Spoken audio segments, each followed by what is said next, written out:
Hello students, welcome back to my channel. जैसे हम लोग मैथ्स फंडामेंटल सीरीज़ कर रहे हैं, उसी तरीके से हमने केमिस्ट्री के बेसिक्स बनाए हैं मैंने। तो इसमें मैंने टॉपिक लिया है इस बार IUPAC। तो मैंने यहाँ मेंशन कर दिया है, जैसे क्लास 10th के लिए है ये टॉपिक और रिवीजन है 11th और 12th के लिए। इट मीन्स ये 10th के लिए तो बेनिफिशियल है। 10th के ऐसे क्वेश्चंस एग्ज़ाम में भी आएंगे आपसे, 10th क्लास में बोर्ड में आपसे पूछे जाएंगे। 11th-12th में ऐसे क्वेश्चन नहीं पूछे जाएंगे, तो 11th-12th के स्टूडेंट्स के लिए ये एक रिवीजन हो जाएगा। ओके, तो शुरू करते हैं। जैसे IUPAC नोमेनक्लेचर, अगर मैं NCERT बुक की बात करूं तो वहाँ पर IUPAC नोमेनक्लेचर वो कहीं नहीं बोलता है, वो उसको सिर्फ नामकरण पद्धति बोलता है। ठीक, कार्बनिक यौगिकों की नामकरण पद्धति। बट आपको ये पता भी होना चाहिए कि नाम पद्धति जो ये है, इसको एक कंसाइज रूप में इसको है क्या चीज़ है ये, तो ये IUPAC सिस्टम होता है।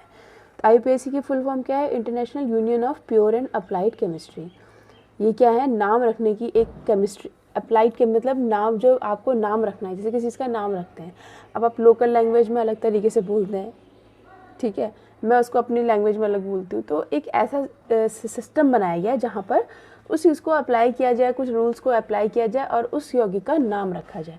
क्योंकि कार्बनिक यौगिक मिलियंस, नंबर ऑफ मिलियंस में कार्बनिक यौगिक हैं, उनको अगर अलग अलग बोलेंगे तो बहुत मुश्किल हो जाएगा। तो एक क्यों ना एक फैमिली को एक नाम दिया जाए इस तरह से, जैसे हमारे इंडिया में है। हम बात करते हैं इंडिया में या कहीं भी कह लो, अगर हम बात करते हैं कि हम बोलते हैं कि ओ ये चौधरीज़ फैमिली है, या हम तिवारीज़ फैमिली है, ऐसा बोलते हैं ना। या हम बोलते हैं कि ये राणा फैमिली है, या अगर हम भाई इधर पहाड़ों के क्षेत्र में चले जाए पांडेज फैमिली है। तो इस तरह से क्या होता है कि अलग अलग फैमिलीज़ होती हैं, आपकी भी कोई फैमिली होगी, है ना। तो उसमें जो जो लोग आते चले जाएंगे उनका नाम होगा और उसके बाद वो उनकी कास्ट या जाति लिख दी जाएगी। तो एक कह लो कैटेगरी बन गई। वो कैटेगरी गलत भी है, लेकिन है कि नाम, ताकि कन्फ्यूज़न ना हो, ठीक है ना। तो इसलिए एक कैटेगरी बना दी गई ताकि ये इस फैमिली का हो गया और ये इस फैमिली का हो गया। तो आई थिंक समझ में आ रहा होगा। तो ऐसे ही कुछ यहाँ पर भी आपको मिलेगा। IUPAC का अगर थोड़ा सा आइडिया है आपको तो बहुत अच्छी बात है। मैं थोड़ा सा IUPAC पढ़ाने से पहले थोड़ा सा इंट्रोडक्शन देना चाहती हूँ, क्योंकि अगर मैं आपको डायरेक्ट मैं ये नोमेनक्लेचर में ले जा लूँगी तो आपको थोड़ा सा चीज़ें लॉन्ग टाइम तक याद नहीं रहेंगी। हम ये बेसिक इसलिए करते हैं ताकि हमें चीज़ें जो हैं वो लॉन्ग टाइम तक याद रहें, ठीक है। बेसिक स्ट्रांग होता है तो वो काफ़ी टाइम तक हमें याद रहती है, उससे बनने वाली चीज़ें। तो मैं कुछ ये चीज़ें लेके आई हूँ आप लोगों के लिए, ताकि आपका रिवीजन भी हो जाए। और आप लोग अगर नए हैं, ये सब चीज़ें आपके लिए नए हैं तो ये आपके काम आने वाली है। तो आप वीडियो को कंटिन्यू करिए। चलिए, तो कार्बन में पाए जाने वाले दो विशिष्ट लक्षण। कार्बन है, एक एलिमेंट है, ठीक है, तत्व है। उसके विशिष्ट गुण होते हैं, एक तो उसकी 4 संयोजकता होती है और एक श्रृंखला की उसके अंदर गुण होता है। आपको मुझे बताना है कि इस गुण को क्या बोलते हैं। इस NCERT में वर्ड है इसके लिए, ठीक है ना, कि जो श्रृंखला बनाने के गुण को क्या बोलते हैं कार्बन के। तो बड़ी संख्या में यौगिकों का निर्माण होता है।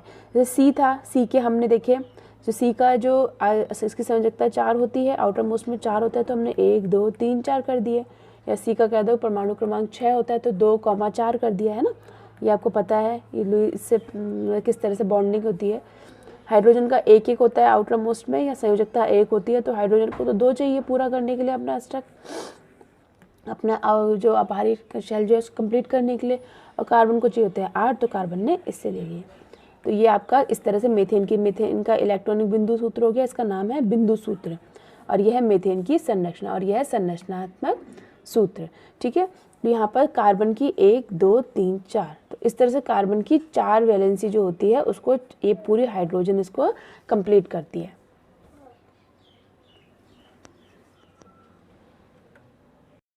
तो ये हो गया बिंदु सूत्र, मीथेन की संरचना, और एक और आता है अणु सूत्र CH4, इसको हम बोलते हैं अणु सूत्र। आपको थोड़ा सा इनके नाम पता होना चाहिए अगर बेसिक की बात कर रहे हैं कि ये सब चीज़ें क्या हैं। आगे देख लो, मैंने थोड़ा सा नोट लिखा हुआ है। इसके बीच में सहसंयोजी आबंध बनता है। सहसंयोजी आबंध कब बनता है? जब आप शेयरिंग करते हो। जैसे कि एक ही बुक है, एक बुक से हम दोनों पढ़ रहे हैं, ठीक है, तो वो हो गया आपकी शेयरिंग। तो हमने इस तरह के जो बॉन्डेशन होती है दो सहेलियों के बीच में, दो फ्रेंड्स के बीच में, उसको हम बोलते हैं सहसंयोजी आबंध। तो जो बॉन्ड है वो सहसंयोजी आबंध है। कार्बन की परमाणु संख्या 6 है, हाइड्रोजन की संयोजकता 1 है, कार्बन की संयोजकता 4 है। एक आबंध से जुड़े यौगिकों को संतृप्त तथा द्विआबंध त्रिआबंध से जुड़े यौगिकों को असंतृप्त यौगिक कहते हैं। बहुत शॉर्ट में रिवीजन करा रही हूँ। अभी जो शेयरिंग हुई है वो एक इलेक्ट्रॉन की हुई है, यानी एक बुक को हमने शेयर किया है तो एकल बंध बनेगा। अगर हम 2 बुक को शेयर करेंगे, यहाँ पर अगर 2 होते, 2 की शेयरिंग होती तो द्विबंध होता, 3 की शेयरिंग होती तो त्रिबंध होता। और जो ये है इनको हम बोलते हैं संतृप्त, डबल और ट्रिपल बॉन्ड वालों को बोलते हैं हम असंतृप्त। ओके, चलो थोड़ा सा और देख लेते हैं फटाफट से। संतृप्त और असंतृप्त हाइड्रोकार्बन को थोड़ा सा मैंने जब नाम लिए है तो संतृप्त हाइड्रोकार्बन जैसे मैंने यहाँ पर लिखा हुआ है CH4, दूसरा होता है C2H6, इसका दूसरा यौगिक है। आया कैसे वो हम अभी भी बनाना सीखेंगे, पहले सिर्फ ये इंट्रोड्यूस कराया जा रहा है आपको कि मीथेन के बाद C2H6 में कार्बन कंकाल। अब एक कार्बन कंकाल नया शब्द आया है, तो ये एक बैकबोन होती है, जैसे हमारी में रीढ़ की हड्डी होती है तो ऐसी कार्बन कंकाल, कार्बन स्केलेटन होता है। तो जब भी आप C2H6 लिखना होता है तो पहले आप C और C को ऐसे लिखते हैं, ठीक है। और फिर H कितना है, यहाँ पर 6 है तो अब यहाँ पर H लगा देते हैं, H H H H H और H, इस तरह से। तो ये बन जाएगा आपका एथेन, इसका नाम है एथेन। फिर इसके बाद C3H8 था तो आपने कार्बन कंकाल बनाया, C लिखा।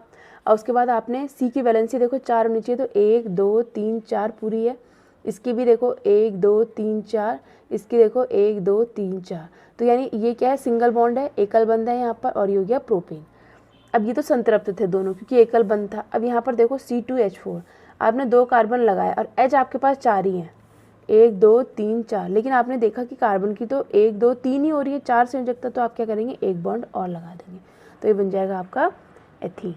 ठीक है, इसको हम बोलते हैं ETHENE, इथीन इंग्लिश में। ठीक है, अभी इनको देखेंगे, नाम लिखना इनका। C2H2 लिया, ये भी असंतृप्त है। हमने 2 कार्बन कार्बन कंकाल बनाए, फिर हमने कार्बन कार्बन को लगाया, वहाँ पर 2 ही एच थे तो एक एच यहाँ लगा दिया, एक एच यहाँ लगा दिया। अब हमने देखा कार्बन तो उसकी 2 ही वैलेंस 2 ही हो रही है, बॉन्ड हो रहा है, हमें तो 4 चाहिए, तो हमने क्या करा, एक ऐसे लगा दिया, एक ऐसे, ट्रिपल बॉन्ड लगा दिए, तो 1 2 3 4, तो ये ट्रिपल बॉन्ड हो गया, तो ये बन गया आपका एथाइन। इसको हम संपूर्ण सूत्र बोलते हैं। ठीक है, ये वाला जो है ये अणुसूत्र हो गया या संपूर्ण सूत्र हो गया। ठीक है, अणुसूत्र नहीं हुआ, अणुसूत्र तो ये है, तो ये संपूर्ण सूत्र हो गया। ये हो गया संरचना सूत्र, ये हो गया कार्बन कंकाल, अणुसूत्र, कार्बन कंकाल, संरचना सूत्र, और ये हो गया संपूर्ण सूत्र। ठीक है, तो बहुत सारे नामों से आएगा तो कंफ्यूज नहीं होना है। उसके बाद मैंने एक चीज़ और बताई है यहाँ पर, हल्का सा हिंट देने के लिए, श्रृंखलाएं, शाखाएं एवं वलय, 3 नाम आता है यहाँ पर। जैसे हमने अभी तक 3 की बात करी थी, 2 कार्बन की बात करी थी, 3 कार्बन की बात करी थी। अब मैंने 4 कार्बन वाले का कंकाल बनाने चली जरा मैं, 1 2 3 4। अब मैंने लिखा 1 2 3 और यहाँ पर कार्बन जोड़ दिया, एक मैंने रिंग बनाई, 1 2 3 4, यानी कार्बनों को मैंने इस तरह से अरेंज कर दिया। अगर मैंने सीधे अरेंज किया तो उसको बोलते हैं श्रृंखला। अगर मैंने बीच में किसी कार्बन में एक सी जोड़ दिया तो उसको बोलते हैं हम शाखा। और अगर हमने आपस में इनको जोड़ दिया तो ये बन गई वलय, तो इसको बोलते हैं संरचनात्मक समावरता। मतलब ये क्या है, इनका जो C4 तो सूत्र तो इनका वही रहेगा, ठीक है ना, सूत्र कहीं कहीं पे चेंज होता है, वलय में चेंज होता है, लेकिन सूत्र यहाँ पर इन दोनों का सेम रहेगा। लेकिन होता क्या है, संरचना बदल जाएगी। तो समावयता आप अलग से पढ़ेंगे, लेकिन श्रृंखला, शाखा और वलय में आपको शायद अंतर समझ में आ गया होगा। तो ये तब होता रहता है जब आपके 3 से ज़्यादा जब परमाणु होते हैं, तब इस तरह से ये चीज़ें इस फॉर्म में भी हो सकती है, इस फॉर्म में भी हो सकती है। तो आपको 10th क्लास में सिर्फ इसका नाम लिखना सिखाया जाता है, और इसका जब आप 11th में आते हो तब आप शाखा का नाम लिखना सीखते हो, और उसमें बहुत सारे रूल होते हैं, तब एक्चुअल में वो IUPAC होता है। 10th में तो जस्ट इंट्रोडक्शन है। ठीक है, तो मैं बता दूं इसके, और ये आप करते हैं, और इसके लिए आप 11th-12th में पढ़ते हैं शाखा का नाम रखने के लिए। ठीक है, चलो अब देखो, अब थोड़ा सा अब आ जाते हैं। अब IUPAC के लिए तो रिविजन से परिचय, इंट्रोडक्शन चल रहा था, अब हम आते हैं IUPAC की तरफ। अब हमारा एक्चुअल में स्टार्ट हुआ है वीडियो। कुछ बच्चों को लग रहा होगा इतनी शुरू से हमने क्या बता दिया, क्यों बता दिया, है ना, लेकिन ज़रूरी है, बेसिक्स थोड़ा सा ज़रूरी है, रिविज़न ज़रूरी है।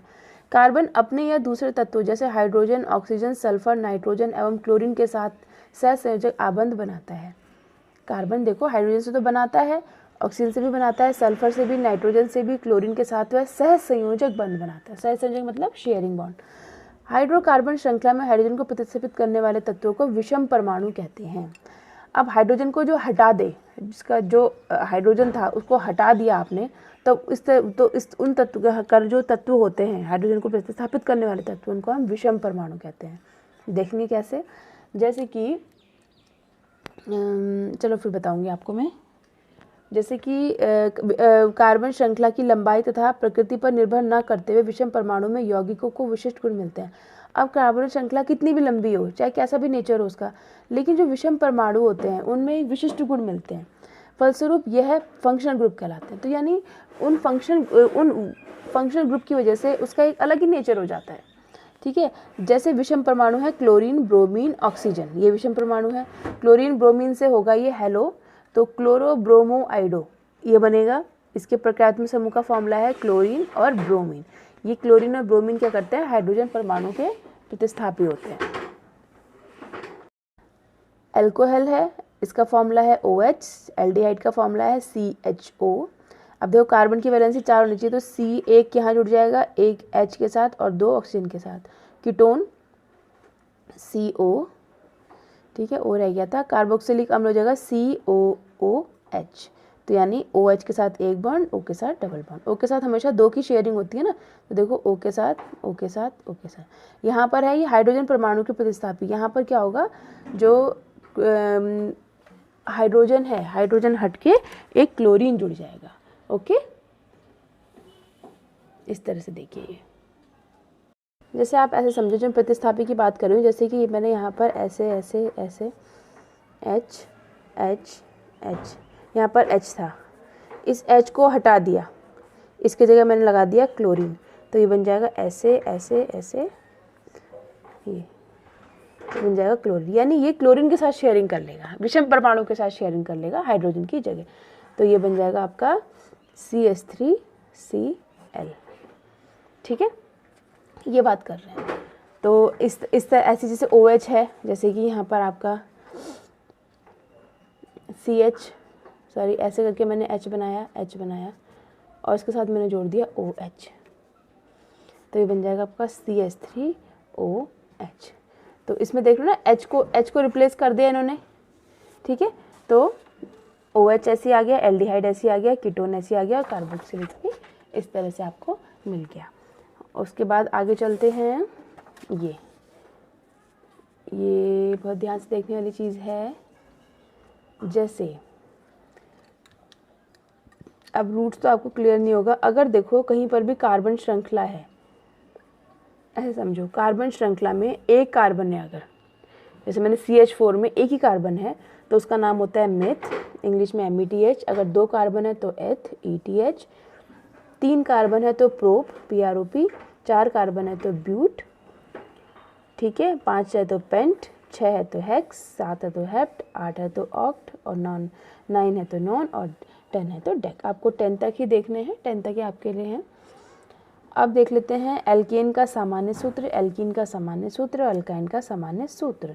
अब श्रृंखला तो बहुत बड़ी बड़ी है, लेकिन एक सूत्र बना दिया। जैसे एल्केन का बनाया CnH2n+2 CnH2n, और ये अब ये सूत्रों के साथ आपको बहुत आसानी हो जाएगी समझने में।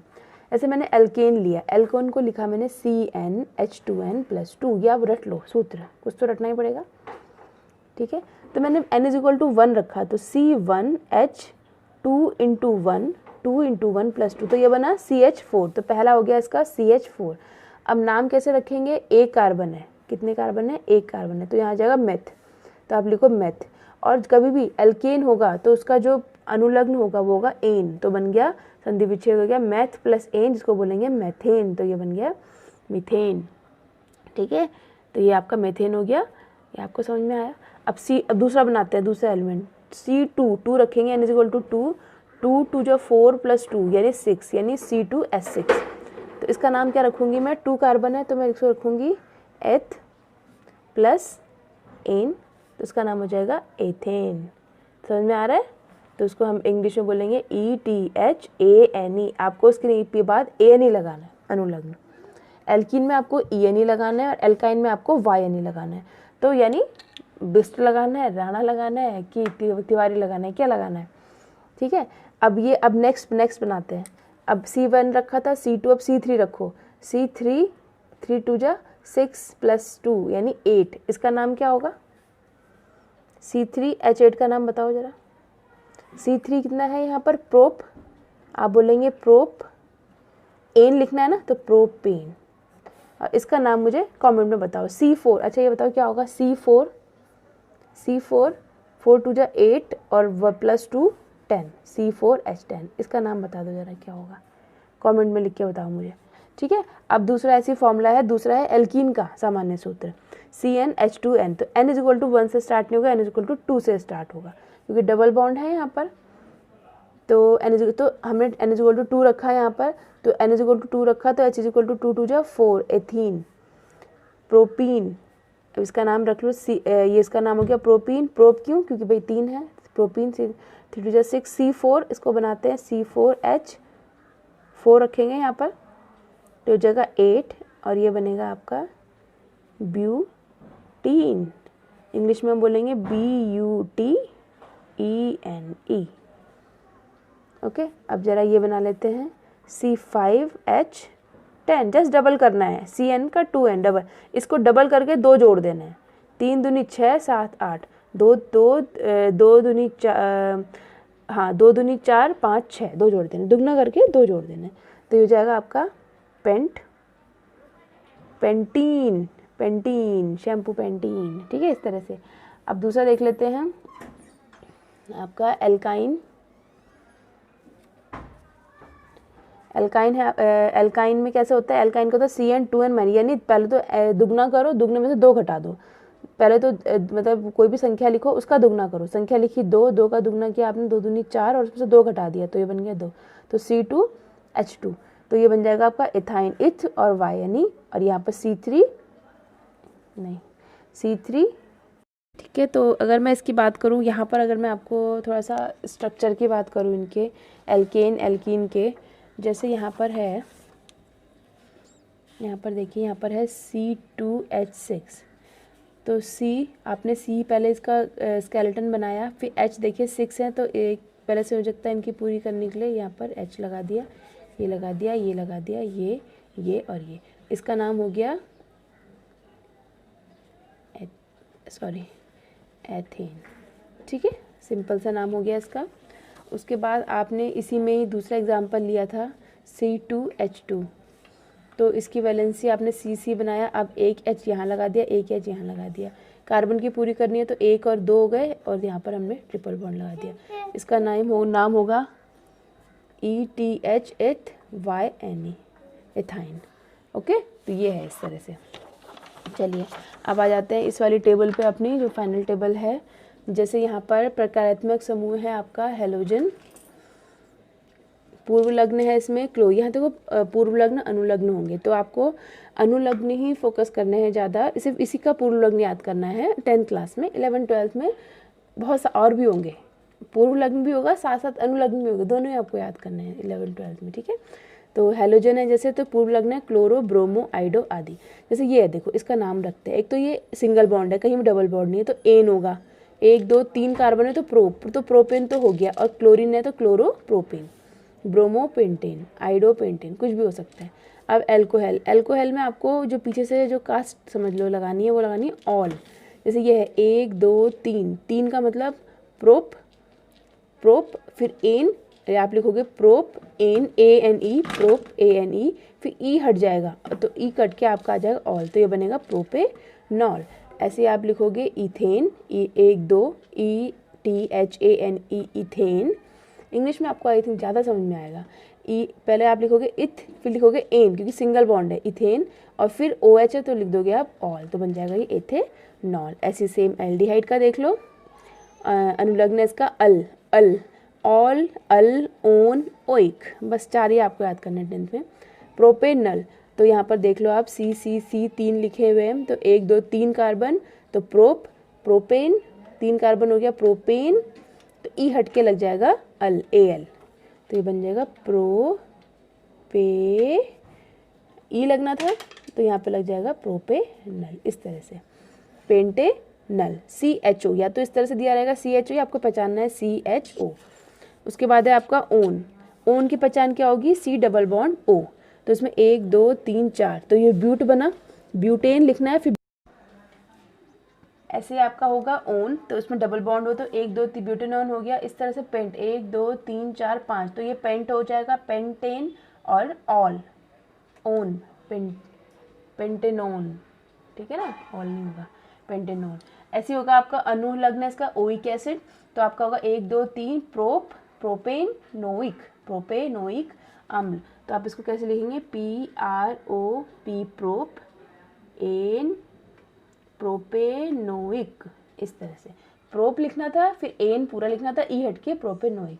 अब 1 2 3 4 तो ये बन जाएगा ब्यूटेनोइक अम्ल। ओके, अब थोड़ा सा हम इसकी प्रैक्टिस क्वेश्चन देख लेते हैं इसके। अच्छा, अभी एक वलय संरचना, मैंने बोलता रिंग भी सिखाया जाता है ना, तो वलय संरचना का नामकरण, तो इसका देखो, इसका फॉर्मूला भी वही है जो आपका एथीन का था, ठीक है ना, CnH2n, बस अंतर ये है कि ये रिंग में बने हुए होंगे और सिंगल बॉन्ड होगा, उसमें तो सिंगल बॉन्ड पॉसिबल नहीं है। सिंगल बॉन्ड अगर पॉसिबल नहीं है तो उस वक्त समझ जाओ कि ये रिंग है। जैसे ये बना हुआ है C 1 2 3 4, इसके सारे के सारे वो हैं, तो ये बन गया साइक्लोहेक्सेन। इसको हम बोलेंगे C6H12 का नाम है साइक्लोहेक्सेन, ठीक है। पूर्व लग्न होगा इसका साइक्लोहेक्स और एन, इसका नाम होगा साइक्लोप्रोपेन। 1 2 3 साइक्लोप्रोपेन, साइक्लो आप अनुलग्न लगा देंगे और साइक्लोब्यूटेन, ठीक है। तो ये भी आपके है सिलेबस में, किस तरह से आपको नाम लिखना है, तो इस तरह से भी दिया रहेगा, बॉक्स टाइप की बन रही है, इस तरह से दे, तीनों तरह का मैंने इसमें आपको बता दिया है किस तरह से होता है। तो साइक्लोब्यूटेन हो गया, साइक्लोप्रोपेन और साइक्लोहेक्सेन। अब थोड़ा सा इसकी प्रैक्टिस क्वेश्चन कर लेते हैं। जैसे पहला वाला है, निम्न यौगिकों का नामकरण कीजिए। पहला वाला है CH3 CH2 Br,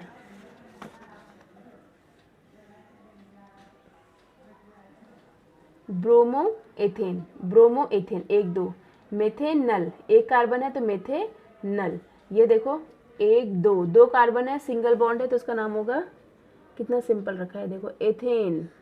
इसका देखो 1 2 3 4 5 है, रिंग है तो साइक्लो तो लगाएंगे, साइक्लो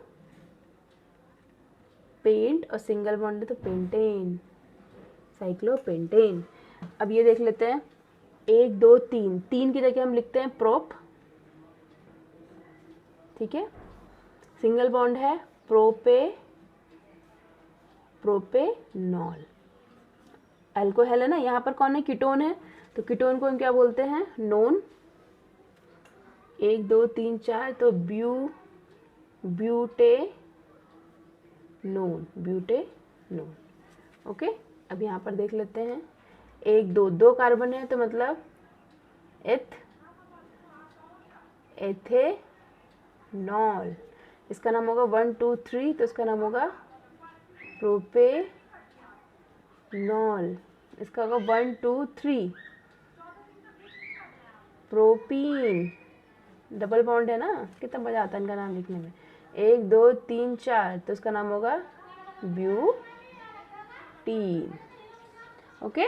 तो देखो, आपको इतनी सी कहानी के लिए मैंने कितना सारा कुछ समझाया, तो वो सब बहुत ज़रूरी था, ओके। क्योंकि मैं खुद शॉक्ड होती हूँ जब मैं ऐसी ऐसी वीडियोस को देखती हूँ जिसमें लिखा रहता है कि 1 मिनट में 2 मिनट में IUPAC नाम लिखना सीखें, और एग्ज़ाम से पहले IUPAC नाम लिखना सीखें। तो मैं कन्फ्यूज होती हूँ कि 2 मिनट में IUPAC सिखा दिया, और व्यूज़ होते हैं मिलियन व्यूज़, मैं भी खोलती हूँ तो उसमें कुछ नहीं बताया होता है, उसमें बस ये एथ मिथ और ये एक आध चीज़ें बताई होती हैं। ये 2 मिनट में आपको कोई IUPAC कैसे समझा सकता है, नहीं समझा सकता ना, तो ये सिर्फ फ्रॉड करते हैं। तो मेरे से वो सब नहीं हो पाता, तो मैं चाहती हूँ आप पूरा का पूरा वीडियो देखो, सारी की सारी बेसिक्स समझो, ये कैसे ये लाइनें हैं, क्यों आई हैं ये लाइनें, क्या बॉन्ड है, क्या सब पूरा कंप्लीट एक पैकेज तैयार करती हूँ, ठीक है। तो आई होप बच्चों को पसंद भी आता है, जो लोग जेन्युइनली देखते हैं। तो इस वीडियो को आप लाइक करिए, ज़रूर लाइक करिए, ज़रूर कमेंट करिए एंड शेयर करिए। Thank you so much.